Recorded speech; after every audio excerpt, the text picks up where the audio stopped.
Welcome dear rockers, कैसे हो आप सभी। तो आज हम लेकर आ गए हैं एक ज़ॉम्बी टाइप की मूवी बहुत दिनों के बाद, जिसका नाम है 28 वीक्स लेटर। और ये मूवी दोस्तों 28 डेज लेटर मूवी का सेकंड पार्ट है, यानी कि उसका सीक्वल है। चलिए जानते हैं, और कुछ चीजें कनेक्टेड होंगी तो आपको बता दिया जाएगा। वैसे ज्यादा चीजें नहीं है कनेक्टेड। तो कहानी की शुरुआत में हमें वो समय दिखाया जाता है जब रेज वायरस फैलना शुरू हुआ था, यानी कि इस बार हम कुछ और लोगों की कहानियां देखने वाले हैं। जिस वक्त रेज वायरस फैलना शुरू हुआ था तब हम डॉन नाम के एक आदमी को देखते हैं जो कि अपनी वाइफ एलिस के साथ खाना बना रहा होता है। दोनों इस घर में काफी समय से छुपे हुए रह रहे हैं, क्योंकि बाहर तो चारों तरफ वायरस फैल चुका है और ज़ॉम्बीज़ भरे पड़े हैं। तो यहाँ इन दोनों के साथ घर में 4 और लोग रहते हैं, जिसमें जैकब नाम का एक लड़का, किम नाम की एक लड़की और साथ ही बूढ़े कपल भी हैं। अभी फिलहाल डॉन एलिस से बात कर रहा होता है, जिसमें हमें पता चलता है कि किसी हॉलिडे ट्रिप की वजह से डॉन एलिस ने अपने बच्चों को पिछले महीने फ्रांस भेज दिया था, और ये वायरस सिर्फ ब्रिटेन में फैला हुआ है, जिससे फॉर्चुनेटली आज डॉन और एलिस के बच्चे सेफ है, पर ये दोनों खतरे में हैं। यही सोचकर दोनों इमोशनल भी हो जाते हैं। अब जितने भी ये लोग घर पर है ना, सभी खाने के लिए बैठते हैं और सभी 6 लोग टेबल पर आ जाते हैं, जहाँ पर हम गौर करते हैं कि हर तरफ कैंडल्स जल रही है और दिखने में ऐसा लग रहा है कि रात का समय है, क्योंकि चारों तरफ अजीब सी शांति फैली हुई है। इसी के साथ डिनर शुरू करने वाले होते हैं ये लोग, तभी अचानक से इनको बहुत तेज से लगातार एक बच्चे की रोने की आवाज आती है, और वो आवाज इन्हें घर खोलने के लिए कह रही होती है। एलिस समझ जाती है कि कोई बच्चा उनसे मदद मांग रहा है, जिसके बाद वो डॉन को दरवाजा खोलने के लिए कहती है कि जाओ जरा देखो कौन है। और ना चाहते हुए भी डॉन दरवाजा खोल देता है, क्योंकि कोई भरोसा नहीं ना, क्या पता वो बच्चा इन्फेक्टेड हो। खैर दरवाजा खोलते अचानक से बहुत तेज सनलाइट अंदर आती है, और हम समझ पाते हैं कि असल में इस वक्त रात का समय नहीं है। घर को इन्होंने हर तरफ से ऐसा ढका हुआ है कि सनलाइट अंदर ना आ पाए, और जैसे ही ये सनलाइट इनकी आंखों पर पड़ती है कुछ देर के लिए ये ठीक से देख नहीं पाते, जो कि दर्शाता है कि शायद इन्होंने सनलाइट को बहुत टाइम से देखा ही नहीं। पर उस बच्चे को अंदर लाया जाता है, जिसके बाद उसको खाना भी दिया जाता है। साथ ही ये लोग उससे पूछते हैं कि तुम कहाँ से आए हो और तुम्हारे साथ क्या क्या हुआ। तो वो कहता है कि अचानक से मेरे माता पिता पागल हो गए और वो मुझे मारने के लिए मेरे पीछे पड़े हुए हैं, जिस वजह से अपने घर से भाग निकला मैं, पर इस वक्त मेरे पीछे बहुत सारे ज़ॉम्बीज़ भी भाग रहे थे। ये सुनकर ये सभी डर जाते हैं, क्योंकि हो सकता है अब वो ज़ॉम्बीज़ यहीं पर हमला कर दे। किम तो डरी हुई हालत में जरा बाहर देखने की कोशिश करती है कि क्या माहौल है बाहर का, जिसमें उसको ज़ॉम्बीज़ के बीच हलचल होती हुई नजर आती है। और तभी अचानक से एक ज़ॉम्बी बाहर से किम पर हमला कर देता है। वो किम का हाथ पकड़ लेता है और उसका हाथ बाहर खींचकर उसको कई बार काट भी लेता है। किम चिल्लाती भी है, पर वो ज़ॉम्बी से हाथ नहीं छुड़ा पाती। ये देखकर ये सभी लोग किम की मदद करने जाते हैं, पर अनफॉर्चुनेटली वो ज़ॉम्बी लकड़ियां तोड़कर घर के अंदर आ जाता है और किम पर बुरी तरह हमला कर देता है। इतना होने की देरी थी कि चारों तरफ से ज़ॉम्बीज़ लकड़ियां तोड़ तोड़ कर घर के अंदर आ जाते हैं, क्योंकि उस घर का ज्यादातर हिस्सा लकड़ी से बना हुआ था। ये देखकर डॉन, एलिस और वो बच्चा एक तरफ भागते हैं, वहीं वो ओल्ड कपल और जैकब दूसरी तरफ स्टोर रूम की तरफ भागते हैं, जहाँ स्टोर रूम में तेजी से ना भागने की वजह से वो बूढ़े कपल ज़ॉम्बीज़ का शिकार बन जाते हैं। वहीं किम तो पहले ही मर चुकी थी। दूसरी तरफ एलिस, डॉन और वो बच्चा एक कमरे में होते हैं, और लगता है उस कमरे में भी ज़ॉम्बीज़ भरने वाले हैं। तो डॉन एलिस को अपने पास बुलाता है और उस बच्चे को वहीं छोड़ देने के लिए कह देता है, पर एलिस उल्टा डॉन को अपने पास आने के लिए कहती है, ताकि डॉन उस बच्चे को भी बचा सके। पर डॉन को भी खतरा है, पर डॉन को लगता है कि अगर मैं इसको बचाने जाऊंगा तो कहीं मैं भी ना मारा जाऊं। इसी वजह से वो विंडो के बाहर कूद जाता है और घर से बाहर भागने की कोशिश करता है। वहीं पीछे से एलिस डॉन को आवाज देते हुए उससे मदद मांग रही होती है, और अचानक से एलिस की आवाजें आना हो जाती है बंद, यानी कि एलिस और वो बच्चा दोनों ही ज़ॉम्बीज़ का शिकार हो चुके हैं। डॉन रोते हुए ज़ॉम्बीज़ से दूर भाग रहा होता है, क्योंकि वो अपनी पत्नी को बचा नहीं पाया, और उसके चारों तरफ ज़ॉम्बीज़ ही ज़ॉम्बीज़ होते हैं जो उसकी तरफ भाग रहे होते हैं। वो बड़ी मुश्किल से नदी किनारे पहुंच जाता है, जहां वो जैकब को बोट स्टार्ट करते हुए देखता है। डॉन भी उसी बोट पर चढ़ जाता है और बोट स्टार्ट भी हो जाती है, पर तब तक एक ज़ॉम्बी जैकब को काट लेता है, और अगले पल जैकब भी दोस्तों ज़ॉम्बी में बदल जाता है, जो चलती हुई बोट पर डॉन को काटने की करता है कोशिश। पर यहाँ ना चाहते हुए भी डॉन जैकब को मारकर बोट से गिरा देता है, और रोते हुए अकेला सही सलामत यहाँ से बच निकलता है। इसके बाद हमें बताया जाता है कि वायरस फैलने के 28 दिनों के बाद लगभग पूरे ब्रिटेन में ये वायरस फैल चुका था। उसके 5 हफ्तों के बाद जो ज़ॉम्बीज़ बने हुए लोग थे वो खाना ना मिलने की वजह से मरने लगे। 18 हफ्तों के बाद ब्रिटेन को इस वायरस से पूरी तरह से फ्री डिक्लेयर कर दिया गया, और 24 हफ्तों के बाद ब्रिटेन में सभी चीजें फिर से सही की जा रही हैं। और अब हम यहाँ से वायरस के 28 हफ्तों के बाद का सीन देखने वाले हैं। अब हम डोयल नाम के एक डेल्टा फोर्स ऑफिसर को देखते हैं, जो कि एक स्किल्ड स्नाइपर भी है, जिसका काम होता है कि वो पूरे दिन शहर की निगरानी करे, और जैसे उसे कोई ज़ॉम्बी दिखे वो तभी उसको मार दे। डोयल की तरह कई सारे ऑफिसर शहर में हर वक्त निगरानी करते हुए रहते हैं। और फिर हमें पता चलता है कि नाटो ने ब्रिटेन पर कंट्रोल कर लिया है, और अब अमेरिकन आर्मी ब्रिटेन को संभाल रही है। इसी के साथ लोगों को वापस ब्रिटेन लाया जा रहा है, क्योंकि अब ज़ॉम्बीज़ ना के बराबर ही बचे हुए हैं, और इस तरह लोगों को बुलाकर फिर से नॉर्मल लाइफ शुरू करने की कोशिश की जा रही है। और जिस शहर में सभी को रखा जा रहा है ना, उसका नाम है डिस्ट्रिक्ट 1, जो कि हर तरफ से सेफ और सिक्योर जगह है रहने के लिए मतलब। इसके बाद हम स्कारलेट नाम की एक अमेरिकन डॉक्टर को देखते हैं, जो हाल ही में डिस्ट्रिक्ट 1 में आई होती है, क्योंकि अब लोग डिस्ट्रिक्ट 1 में आने लगे हैं, क्योंकि वो सेफ है ना। और इस डॉक्टर का काम लोगों की हेल्थ चेक करने का है। स्कारलेट के साथ कई डॉक्टर्स भी आ जाते हैं वहाँ पर। आगे हम देखते हैं कि डॉन के बच्चे टैमी और एंडी भी फ्रांस से लौट आए हैं और उनके साथ कई ऐसे लोग हैं जो यहाँ पर बचने के लिए आ चुके हैं। कहाँ? डिस्ट्रिक्ट 1 में। तो इन सभी लोगों को सबसे पहले चेकअप के लिए भेजा जाता है, जिस दौरान इनको ये भी पता चलता है कि ब्रिटेन में क्या क्या हुआ था इतने टाइम तक, कैसे लोग मारे गए, कैसे वो ज़ॉम्बी में बदल गए, ये सारी चीजें इनको पता चलती है। अब चेकअप के दौरान टैमी का चेकअप इजीली हो जाता है। वहीं स्कारलेट नोटिस करती है कि एंडी की आंखों का कलर थोड़ा अलग है, यानी कि दोनों आंखों का कलर थोड़ा अलग है। ये देखकर स्कारलेट उससे पूछती है कि क्या तुम्हारे परिवार में किसी और का भी आंखों का कलर ऐसा है? तो एंडी जवाब देता है कि मेरी माँ की आंखों का कलर भी अलग ही था। यानी कि दोस्तों एलिस के फीचर ही एंडी को आए थे, इसलिए उसको ऐसी आंख मिली थी। अब आगे डॉन टैमी और एंडी को घर लेकर आ जाता है, जो कि असल में उनका घर नहीं होता। असल में डिस्ट्रिक्ट 1 को संभालने की जिम्मेदारी में डॉन को भी जिम्मेदारी दी जाती है और वो इस डिस्ट्रिक्ट का एडमिनिस्ट्रेटर होता है, जिस वजह से उसे डिस्ट्रिक्ट में हर जगह का एक्सेस होता है और उसको रहने के लिए एक बढ़िया घर भी दिया जाता है। डॉन फिर टैमी और एंडी को वहीं पर लेकर आता है ताकि उसका परिवार सेफ रहे, जहां वो उनकी मॉम की मौत के बारे में बच्चों को बताता है कि किस तरह ज़ॉम्बीज़ ने उनको मार डाला। पर हालांकि वो ये बात छुपा देता है कि उस वक्त एलिस को बचाने के लिए वो नहीं गया था, वो खुद एलिस को छोड़कर भाग गया था, ये बात नहीं बताता हो। बेचारे बच्चे अपनी माँ की मौत की खबर सुनकर बड़े दुखी होते हैं। रात में उसको नींद नहीं आती, एंडी को मतलब उसे अपनी मॉम का चेहरा भी ठीक से याद नहीं आ रहा होता है, क्योंकि काफी टाइम हो गया था देखे हुए,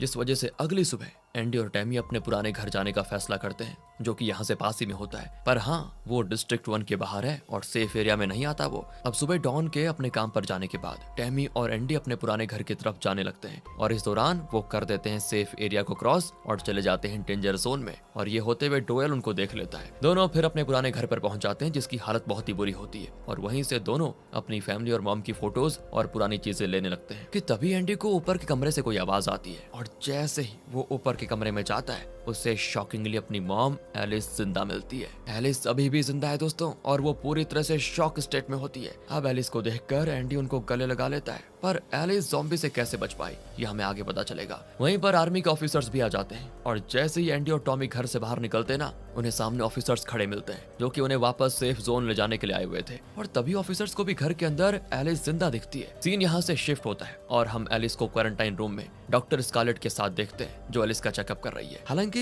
इस दौरान एलिस स्कारलेट के किसी भी सवालों का जवाब नहीं देती, क्योंकि वो जवाब देने की हालत में नहीं है अभी। पर चेकअप करते हुए स्कारलेट को यह भी पता चलता है कि एलिस को किसी ज़ॉम्बी ने काटा तो था, पर एलिस के पास बहुत ही यूनिक और स्ट्रॉन्ग इम्यून सिस्टम है, जो कि इस ज़ॉम्बी वायरस से लड़ पा रहा है। इसी वजह से एलिस ज़ॉम्बी में नहीं बदली और डॉन के जाने के बाद से एलिस अपने घर में छुप कर रह रही थी। अब ये बातें आर्मी जनरल को भी पता चल जाती है कि एलिस के ऊपर ज़ॉम्बी का इफेक्ट नहीं होता, पर उसके शरीर में अभी भी ज़ॉम्बी वायरस है, जो अगर किसी दूसरे इंसान के शरीर में चला जाए तो वो इंसान तो ज़ॉम्बी बन ही सकता है। ये जानकर जनरल एलिस को मार देने का ऑर्डर देते हैं, पर तभी स्कारलेट बीच में आकर जनरल से बात करने लगती है और उनको समझाती है कि एलिस के ब्लड से हम एक ऐसा वैक्सीन बना सकते हैं जो कि ज़ॉम्बी वायरस से लड़ सकता है, और जो ऑलरेडी ज़ॉम्बीज हैं शायद उनको इंसान भी बना सकता है। ये सुनकर जनरल एलिस को मारने का फैसला रोक देते हैं। दूसरी तरफ अब इस बारे में जैसे ही डॉन को पता चलता है तो वो भागते भागते एलिस से मिलने पहुंच जाता है, जहां उसे अपने बच्चे एंडी और टैमी मिल जाते हैं सामने, जो कि डॉन पर इस वक्त बहुत ही गुस्सा होते हैं, क्योंकि डॉन ने उनको कहा था कि उनकी मां मर चुकी है पर एलिस तो अभी जिंदा है। डॉन खुद भी बहुत ज्यादा शॉक में होता है कि एलिस कैसे इतने ज़ॉम्बीज को सर्वाइव कर पाई। इसके बाद एलिस से मिलने वो क्वारंटाइन रूम में जाता है और इस दौरान क्वारंटाइन रूम के पास कोई नहीं होता। स्कारलेट जनरल से बात करने के लिए गई होती है और वहाँ आर्मी के ऑफिसर्स भी नहीं होते, तो इसीलिए डॉन को एलिस के पास जाने से कोई नहीं रोक पाता। आगे डॉन एलिस को देखकर पहले तो बहुत रोता है, फिर उससे माफी मांगता है कि मैंने उस दिन तुम्हें अकेले छोड़ दिया और बस खुद की जान बचाने की सोची और भाग गया। काफी देर तक इस तरह की बातें करने के बाद एलिस भी डॉन को माफ कर देती है और फिर डॉन एलिस को किस भी करता है। यही होती है डॉन की सबसे बड़ी गलती। एलिस ज़ॉम्बी नहीं बनी होती है, पर वो इन्फेक्टेड तो है, यानी कि उसके शरीर में अभी भी वायरस घूम रहा है और यही वायरस किस करते हुए एलिस के सलाइवा से डॉन के शरीर में चला जाता है और अगले कुछ पलों में डॉन एक ज़ॉम्बी में बदलने लगता है। वो बहुत ही ज्यादा अग्रेसिव हो जाता है, तोड़ फोड़ करने लगता है, जिसको देखकर एलिस भी बहुत ज्यादा डर जाती है कि अब क्या होगा। फिर डॉन, जो कि अब पूरी तरह से ज़ॉम्बी बन चुका है दोस्तों, वो एलिस पर बेरहमी से हमला कर देता है। एलिस को इतनी बुरी तरह मारता है ना कि उसके शरीर को पागलों की तरह काटने भी लगता है और इतने दर्दनाक हमलों के बाद वो फाइनली एलिस को मार डालता है। इसके बाद डॉन ज़ॉम्बी बनकर आता है बाहर और आर्मी के ऑफिसर्स पर भी हमला कर देता है, जिससे अब कई ऑफिसर्स भी ज़ॉम्बी में बदल जाते हैं और फिर वो ज़ॉम्बीज आगे और लोगों को करते हैं इन्फेक्ट और इस तरह फिर से ज़ॉम्बी ये साइकिल शुरू कर देते हैं। एक को काटा उसने दूसरे को, तीसरे को, जिस वजह से सभी यहाँ से फिर अपनी जान बचाकर भागते हैं। स्कारलेट तो टैमी को लेकर भागने लगती है और इसी दौरान एंडी अपने डैड डॉन को देखता है, जो कि अपने बच्चे पर हमला करने आता है और उस डक्ट के नीचे से एंडी को लगातार लोगों के चिल्लाने की आवाज आती है, जिस पर ज़ॉम्बीज हमला कर रहे होते हैं। आर्मी के सभी ऑफिसर्स को ज़ॉम्बीज को मारने का ऑर्डर दिया जाता है, लेकिन उन्हें ज़ॉम्बीज को मारने में बहुत प्रॉब्लम हो रही होती है, क्योंकि ज़ॉम्बीज और नॉर्मल लगभग एक साथ ही भाग रहे होते हैं। अगर वो गोली चलाएंगे तो कोई भी मर सकता है, पर बड़ी मुश्किल से और किसी तरह ऑफिसर्स ज़ॉम्बीज को एक एक करके मार रहे होते हैं। हालांकि ये करते हुए कई नॉर्मल लोगों की भी जान जाती है, क्योंकि पता ही नहीं चलता कौन ज़ॉम्बी है कौन नहीं। इसके बाद आर्मी का जनरल सभी लोगों को मार देने का ऑर्डर देता है कि मारो सभी को। जी हाँ दोस्तों, ज़ॉम्बीज के साथ साथ अब नॉर्मल लोगों को भी फाइनली मार देने का ऑर्डर दिया जाता है। ये सुनकर डोयल बहुत हैरान होता है कि ऐसा क्यों हो रहा है, क्योंकि उन्हें लोगों को बचाना है, ना कि उनको मारना है। जिस वजह से डोयल ऊपर से अभी भी सिर्फ ज़ॉम्बीज को ही मार रहा होता है। और इसी दौरान एक ज़ॉम्बी एंडी पर हमला करने वाला होता है, जिसे डोयल शूट करके बचा देता है। अब डोयल समझ जाता है कि मुझे नॉर्मल लोगों को बचाना होगा, इसलिए डोयल अपने स्नाइपर के काम को छोड़कर आ जाता है नीचे और बचे हुए लोगों की मदद करने लगता है। इसी दौरान डोयल और एंडी एक स्टोरेज एरिया में पहुंच जाते हैं, जहां एंडी टैमी और स्कारलेट से मिलता है, और वहां इनको एक बूढ़ी औरत भी मिलती है, जो कि बाहर देखती है कि आर्मी के लोग नॉर्मल लोगों को भी बुरी तरह मार रहे हैं। तब स्कारलेट बताती है यही तो इस आर्मी जनरल का प्लान था। प्लान ये था कि ज़ॉम्बीज को पूरी तरह रोका जाएगा, पर अगर इनके ज़ॉम्बी फैल गए तो प्लान भी यूज किया जाएगा, जिसमें ज़ॉम्बीज के साथ साथ नॉर्मल लोगों को भी मारा जाएगा, ताकि ये वायरस आगे ना बढ़े। सभी डर जाते हैं ये सुनकर, और डोयल इनको बचाने के लिए इन्हें स्टोरेज एरिया से बाहर सेफ जगह पे लेकर जाने लगता है। इस दौरान डोयल को अपने एक साथी फ्लिन से पता चलता है कि कुछ ही समय में पूरे शहर को बॉम्ब से उड़ा दिया जाएगा, और इसी वजह से फ्लिन डोयल को शहर से बाहर एक सेफ जगह पे बुलाता है, जहाँ पर फ्लिन का प्लान ये होता है कि वो हेलीकॉप्टर लेकर आएगा और डोयल को बचा लेगा। डोयल भी ये सुनकर सभी लोगों को अपने साथ उस सेफ एरिया में लेकर जाने लगता है, और इसी बीच आर्मी के ऑफिसर्स उन पर फायरिंग कर देते हैं, जिसमें बेचारी वो बूढ़ी औरत मारी जाती है, जो कि इनको कुछ देर पहले मिली थी। अब स्कारलेट, डोयल, एंडी और टैमी उस सेफ जगह पर पहुंच जाते हैं, और वहां स्कारलेट डोयल से कहती है हमें एंडी को बचाना होगा, क्योंकि उसी के ब्लड से ज़ॉम्बी वायरस से लड़ने वाली वैक्सीन बन सकती है। तभी वहां पर फ्लिन हेलीकॉप्टर लेकर आ जाता है, और वो देखता है कि सभी के पीछे बहुत से ज़ॉम्बीज भाग रहे हैं। फ्लिन फिर डोयल को अपने साथ चलने के लिए कहता है, पर डोयल कहता है कि बचाना है तो सभी को, वरना किसी को नहीं। लेकिन इसके लिए फ्लिन मना कर देता है, क्योंकि आर्मी का ऑर्डर है कि किसी भी सिविलियन को जिंदा नहीं रखना है, और अगर फ्लिन ने ऐसा किया तो शायद उसको भी मार दिया जाएगा। हालांकि डोयल तो अपनी बातों पर टिका हुआ रहता है कि मैं सभी को बचाऊंगा, जिस वजह से फ्लिन उसे कहता है कि देख तू मुझे स्टेडियम में मिल, वहां से आर्मी नहीं देख पाएगी तो मैं तुम सबको वहां पिकअप कर लूंगा। इसके बाद कहकर फ्लिन चला जाता है, और जाते हुए वो उन लोगों के पीछे पड़कर ज़ॉम्बीज को भी मारते हुए जाता है, जिससे ये लोग आसानी से स्टेडियम में पहुंच जाए। अब ये सभी भागते भागते डिस्ट्रिक्ट 1 में आ जाते हैं, जहां पर आर्मी ने नर्व डैमेजिंग गैस फैलाया होता है, और इस गैस को इनहेल करने से होता यह है कि इंसान का नर्वस सिस्टम ठीक से काम करना बंद कर देता है, और इस वजह से कई ज़ॉम्बीज मर भी रहे होते हैं। गैस से बचने के लिए ये अपने चेहरे को ढक लेते हैं। खैर दोस्तों, यहाँ ये एक कार लेकर भाग रहे होते हैं, पर कार स्टार्ट नहीं हो पाती, जिस वजह से डोयल बाहर जाकर कार को धक्का देकर स्टार्ट करने लगता है, जिससे कार तो स्टार्ट हो जाती है, पर तभी पीछे से आर्मी के ऑफिसर्स आ जाते हैं, और आर्मी ऑफिसर्स को तो सभी लोगों को मार देने का ऑर्डर था, तो वो डोयल को देखते ही उसे मार डालते हैं। अब कार से स्कारलेट, एंडी और टैमी एक रेलवे टनल के पास पहुंच जाते हैं, ताकि उस टनल के जरिए अंदर ही अंदर से ये सभी स्टेडियम तक पहुंच जाएं। पर शॉकिंगली इन्हें डॉन का ज़ॉम्बी दिख जाता है, जो इन्हें देखते ही इन पर करता है हमला,